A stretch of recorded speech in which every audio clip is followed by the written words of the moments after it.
बेशक तारीख बहादुरों को याद रखती है और इस तारीख में एक और बहादुर का नाम शामिल हो चुका है। ईरान के सुप्रीम लीडर अयातुल्लाह खamenei शहीद हो चुके हैं। जी हाँ बिल्कुल, ये ईरानी मीडिया, सरकारी जो ईरानी मीडिया है, उस ईरान का जो सरकारी मीडिया है उसने ये बात नशर कर दिया है, ये कंफर्म कर दिया है कि सुप्रीम लीडर शहीद हो चुके हैं।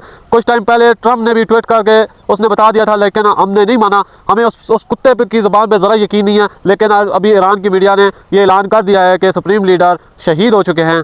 ये वो बहादुर लीडर है जिसने, बुजुर्ग लीडर है जो 86 साल की उम्र में हारा नहीं, ये डरा नहीं। 57 इस्लामी मुल्क हैं, ये अकेला इन काफरों के साथ लड़ा, अमेरिका के साथ लड़ा, इसराइल के साथ लड़ा, बाकी दूसरे मुल्क सिर्फ देखते ही रह गए हैं। ये बहादुर कौन हो पीछे,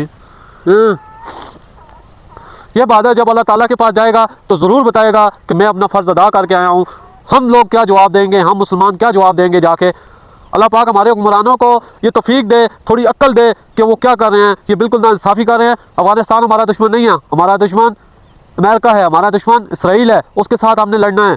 अमेरिका ने हमें उल्टा लड़ा दिया है, हम इधर आपस में लड़ रहे हैं, उसने ईरान पे हमला कर दिया है, मुसलमान मर रहे हैं, इन्हें ज़रा एहसास नहीं है। हमारे लीडर बगैरत हो चुके हैं। इस बहादुर को जन्नत अल फिरदौस में आला मुकाम अता फरमाए, जिसने अमेरिका और इसराइल को बहुत बुरी तरह से पीटा, बहुत बुरी तरह से ललकारा।